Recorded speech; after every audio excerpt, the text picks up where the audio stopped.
Hey, what's going on, everybody? It's ETA Prime back here again. Today we're going to be taking a look at the all-new KONKR Pocket Fit handheld gaming device. You may be familiar with this company and not even know it, because what we've got here is AYANEO's new sub-brand. They're promising cheaper handhelds across the board, and they've got a few in the works, but this is their first to market, known as the Pocket Fit. So far, I'm really digging the design here, and it's very reminiscent of something like the AYANEO Pocket S. Basically, what we've got here is a cut down version of that, but with this, they have added a few things that we didn't have over there on the Pocket S or even the Pocket S2. One of the most notable things here are the trigger locks around back. We can set this up as a hair trigger or a linear trigger for full pull at any given time. And just taking a look around the unit, up top here, we've got our triggers, our shoulder buttons, a couple extra keys that we can program, power button, volume rocker, and of course our exhaust vent for the built-in active cooling system. And down here at the bottom, we've got our USB Type-C port, 3.5mm audio jack, and our micro SD card hatch. Now, one thing I really like about this are the front-firing stereo speakers. This thing actually puts out some really good sound, and we've got a new equalization system that we can tune ourselves. And of course, we've got a little bit of RGB around those analog sticks. They're Hall-based, just like the triggers around back. When it comes to ergonomics, it's way more comfortable than something like the AYANEO Pocket S or the Pocket S2. I can get to all of the buttons really easily, and these Hall-based analog sticks actually feel pretty decent.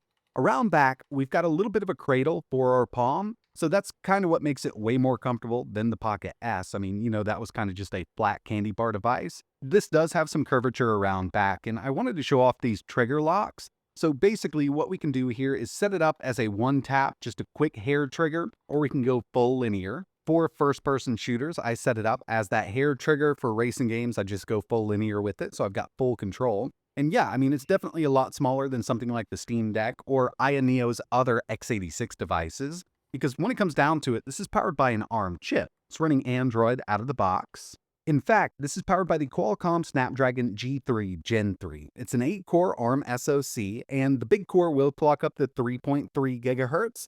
The GPU is an Adreno A32 up to 1.05 GHz. And you can pick this up in a few different RAM and storage configurations. So for RAM, you can get 8 gigs of RAM and 128 gigabytes of onboard storage, 12 gigs of RAM and 256 gigabytes of storage, or 16 gigs of RAM, which I kind of think is overkill for an Android device, but you can go that route. And you can opt for either 512 or 1 terabyte of internal storage. But remember, all of these do have a micro SD card slot. When it comes to the display, they opted to use a 6-inch 144Hz 1080p IPS display. You can go from 60, 90, 120, or 144 at any given time from software. It's got an 8,000 milliamp hour battery, and I do suspect we're going to see some really good runtime out of this thing. A 6-axis gyro, it's running Android 16, and it weighs 386 grams. Earlier, I mentioned the speakers here, and I gotta say, I mean, they do sound really great. With these handheld devices, sometimes when you're playing a game, you cover up the speaker, but the way this is designed, you're just not gonna put your palm right over it, at least accidentally. You really gotta try to kind of block those off. But yeah, I mean, these will be blasting right at you, and they sound awesome. And when it comes to overall performance here, this G3 Gen 3 is going to be able to run any Android game that you throw at it. I mean, you can max basically anything out on this device. So if you get it from the Google Play Store, you'll be able to run it at Ultra. Right now, I've got CarX Drift 3 at Ultra settings, running at 60 FPS. Unfortunately, with this game, there's no 120 FPS mode for it. I'm pretty sure we get real close to that with the way it's set up right now. And there's a bunch of different performance modes that we can use here. So we can max this thing out. We can take it way down to save battery. And as for emulation, we'll definitely take a look at some in this video, but I really haven't had to even go to max mode for GameCube and PS2 on this thing. The next thing I wanted to do was just test out these analog sticks, and I know Minecraft isn't a super intensive game, but it's just a very visual game that'll allow you to see how well these work. And I mean, just a little bit of input, it's up to you. And this is the stock settings. We can totally reconfigure these for the dead zones. You can change it up if you want to. But so far, I mean, with first-person shooters and games like this, I haven't had any issues with these analog sticks, left or right. And right down here, we've got a dedicated KONKR button, which is going to bring up our quick menu. We can change our performance modes on the fly from that menu if we want to. So I'll go back down to streaming mode here.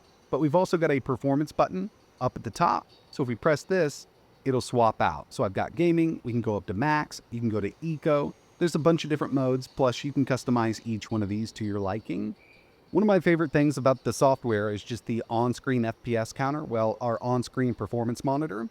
So we can go with the simple mode or we can go with detailed. It'll show us everything we need to know. It's even got a key mapper built in, but there's so much software here that I kind of wanted to do a dedicated section on it. So I'm going to plug this into my game capture because it does support video over USB Type-C, and we'll take a look at what we've got here.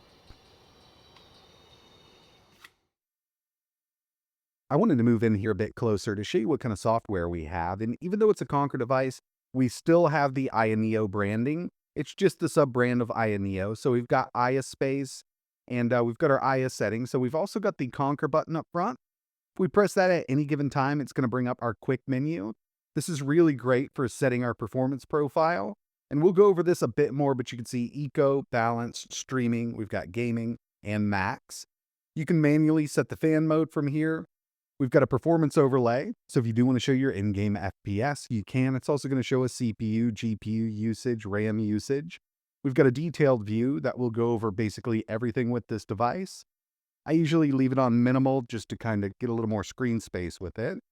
We'll disable it for now. Refresh rate can be changed on this device from 60 up to 144. And this does support video over USB Type-C. I'll show you the resolutions that I'm able to access right now while I'm plugged into my game capture. But from our controller, vibration, triggers, we can set this to digital or linear, joystick sensitivity. We can remap the buttons from here. From device, we've got our brightness control, volume, airplane mode, you know, all the basics. Toggle, quick setting, menu access. And from settings, we can check updates, device settings, and we've got settings. And most of this is also accessible from within AYA settings. If you've got an AYANEO account, you can log in directly from here. Performance, I will come right back to this. We took a quick look at it, but there's quite a lot that we can change here, really tune this device. Controller, we've got our RGB effect, so this can be totally changed on the fly. Joystick calibration, something I haven't had to do with this device yet, but you can always calibrate it from here. Give you a little walkthrough on how to do it. Custom buttons, ABXY mode. I've got it set to standard, but you can go to Japanese or even AYANEO and Xbox. There's actually another way to set this up. Turbo keys, and we can remap the LC and RC buttons up top. Keyboard and mouse mode, custom keys. So, I mean, everything can be customized on this device. Moving down to device, we've got a root script, device spoofing. This could come in handy for some games that don't support those higher refresh rates on other devices. You can go up to something like the Samsung Galaxy S24 Ultra. It'll basically spoof whatever app we're running into thinking we're running it on said device. Screen settings. Again, we can do 60, 90, 120, and 144 with the built-in display here. Auto sleep. Fan settings. Total curve customization with the built-in fan. And I'll tell you, if you go to full speed, these things can get loud. For the most part, I've just kind of been in auto mode and gaming mode. But if you needed to take it up a bit, or if you needed to create a custom curve, you can do it from here. Checking out casting settings. Basically, this is HDMI over USB Type-C. Display on both handheld and external monitor. We can also just display on the external monitor. And for resolution settings, with what I've got this plugged into, I can do up to 1440p at 144 Hz. I've not tested this on a 4K display, but I mean, up to 1440p at 144 is more than enough for an Android device, in my opinion. And if you need to go down, you can from here. It really depends on what monitor you have this plugged into. It'll kind of detect different modes. And I had a lot of different modes when I wasn't plugged into my game capture. But yeah, 1080, 60, all the way up to that 1440. Turn off Wi-Fi when screen is off, charging fan speed when screen is off. So yeah, if you want to fast charge this, that fan will help keep the system cool when that battery gets a little warm after it's charging. You can have this set up. We've also got a new equalizer here. So you can totally customize the sound on this unit. Really cool. And this is something I'll probably, just customize to my liking later on down the road. From custom, system wallpaper, we can change this. Performance mode prompt. If we press the physical performance mode button on the unit itself, you'll see we get a nice little animation. We can disable this completely, and we can customize the modes we have. So if you know you're not going to be using, let's say, streaming mode, we can disable this completely. Now, if we cycle through, it's not going to give us the streaming mode. I thought this was pretty cool. It's something I haven't seen on these devices just yet. And just checking out down the list, I mean, we've got our general system update, but the main thing here, in my opinion, is the performance. Up top, we've got a couple different modes that we can use: Eco, Balanced, Streaming, Gaming, and Max. And if we take a look down here, we've got our CPU scheduler. We've also got our CPU limit and our GPU limit. In Eco mode, it's going to be quite low. I mean, we don't need much with this. Go into Balanced, you'll see it goes up. Our performance scheduler goes up. Streaming, Gaming, and of course, Max. With Max, that fan's going to go to full speed. And again, like I mentioned, with that fan speed at full speed, I mean, it does make some noise. It's not horrible, but, it's definitely audible. For the most part, I've just been in gaming, but with each one of these, we can totally customize them. So for gaming, we've got our fan mode. We can set this to full speed. We can do a custom. We can set our scheduler down if we want to, but I definitely want to be in performance in gaming mode. And from CPU, we can actually change the clocks on this manually. So if you know you're not going to be using those bigger cores that much or the smaller cores, you can clock this down to save some power. Same thing with the GPU. This goes up to 1050 megahertz, and we can go really low with it if we want. But again, while I'm gaming, I'm just usually in gaming mode with it. And for the most part, with a lot of the Android games out there, balanced mode or even streaming is going to be more than enough. But it's really cool that we have this much customization with the Android handheld. When it comes to these smaller handhelds, one thing that's very important, at least to me, is the D-pad, and I think that AYANEO has knocked it out of the park. This one feels awesome. You can play from the middle, you can play from the sides. It's got a really good roll to it, and the overall feel isn't too soft, it's not too hard. I mean, it's right there in the middle, but just testing out something like Marvel vs. Capcom 2, you can see we can pull these moves off really easily. By the way, I'm just using the Redream emulator here, but yeah, this D-pad is spot on. And the G3 Gen 3 handles GameCube, Wii, and PS2 like a boss. I've got Auto Modellista running here. We're using the OpenGL backend because we are using a Snapdragon chip. Going into the settings, I wanted to show you the resolution. It's way overkill because we've only got a 1080p display, but we're at 4x, so 2160 by 2112. And remember, with HDMI out or USB Type-C to HDMI, we can do at least up to 1440p here. It looks really good on a big screen. But this game is running flawlessly. We're at 60 FPS, and I am in game mode while doing this emulation. But for the lower end stuff, let's say PSP, Dreamcast, I mean, even lower than that, you can do streaming mode or balanced mode. And, for 2D stuff, let's say SNES, you can go to Eco mode, and it's going to run it just fine. I also wanted to test some Wii here, so we've got Tatsunoko versus Capcom, and we're using the same settings. So we're at 4x resolution scale here. Got a really clean picture, and it's only a 1080p screen, so you really don't have to run it this high.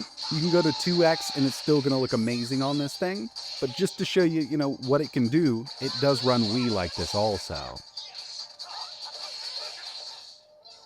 And when it comes to PS2, using something like Nether SX2, you're really not going to have an issue. As long as the game's compatible with the emulator, this thing's going to run it really well. I'm at 3x resolution. I didn't even try the Vulkan backend because OpenGL was working so well.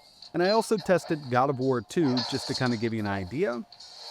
So at 3x resolution, OpenGL backend, in-game mode, running consistently at 60 FPS. Really great GameCube, Wii, PS2 emulation. I mean, this thing is trucking right along for sure.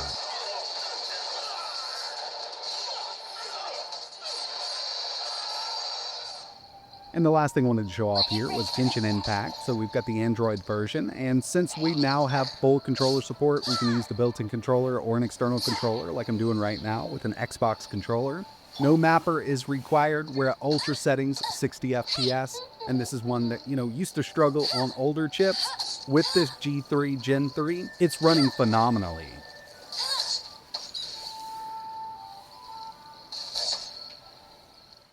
First impressions here, I think that AYANEO has done a great job with this KONKR line, and I kind of suspect that they would. It's not like we've got a new company making a brand new handheld that doesn't really know what they're doing. This is just going to be in their subcategory known as KONKR, and overall, it's not a bad Android handheld.